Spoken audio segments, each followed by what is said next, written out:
डाक कांवड़ यात्रा क्या है और इससे जुड़े नियमों के बारे में आज हम आपको अपने इस लेख में जानकारी देंगे। सावन के महीने में शिव भक्त कांवड़ यात्रा पर निकलते हैं। इस यात्रा को बेहद पवित्र और शुभ फलदायी माना जाता है। शिव जी का हर भक्त चाहता है कि एक न एक बार वो इस यात्रा पर अवश्य जाए। कांवड़ यात्रा 4 प्रकार की होती है और इसमें दांडी और डाक कांवड़ यात्रा को बेहद कठिन माना जाता है। आज हम आपको अपने इस लेख में बताएंगे कि डाक कांवड़ यात्रा कैसे की जाती है, क्यों इसे सबसे कठिन माना जाता है और इससे जुड़े नियम क्या क्या हैं। डाक कांवड़ यात्रा इसलिए है सबसे कठिन। डाक कांवड़ कर पाना हर शिव भक्त के बस में नहीं होता, क्योंकि इससे जुड़े नियम कठिन होते हैं। शास्त्रों के अनुसार डाक कांवड़ पर निकले भक्त अगर एक बार कांवड़ उठा लेते हैं तो उसके बाद शिव धाम तक पहुंचने तक रुक नहीं सकते, यानी भक्तों को लगातार कांवड़ को लेकर चलना पड़ता है। इस यात्रा को पूरा करने का समय भी निश्चित होता है। भक्तों को 24 घंटे के अंदर शिव धाम तक पहुंचाना होता है। इसीलिए ये यात्रा बाकी कांवड़ यात्राओं से कठिन मानी जाती है।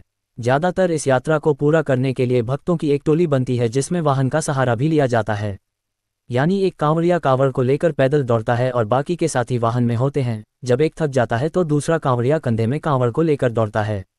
एक बार डाक कांवड़ यात्रा शुरू होने के बाद कहीं पर भी रुकनी नहीं चाहिए, इसीलिए डाक कांवड़ को सबसे कठिन माना जाता है।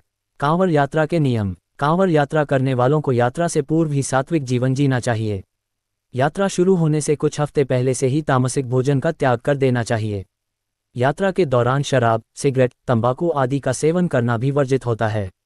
इसके साथ ही कांवड़ यात्रा पर निकले लोगों को बुरे विचार अपने मन में नहीं आने देने चाहिए। किसी भी तरह का गलत कार्य यात्रा के दौरान नहीं करना चाहिए।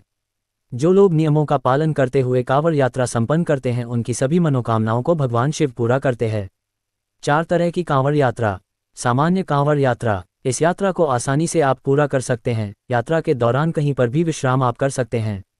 इसके साथ ही आजकल ज़्यादा थकान होने पर लोग वाहन के द्वारा भी इस यात्रा को पूरा कर लेते हैं। खड़ी कांवड़ यात्रा। इस यात्रा के दौरान कांवड़ियों का एक समूह एक साथ चलता है।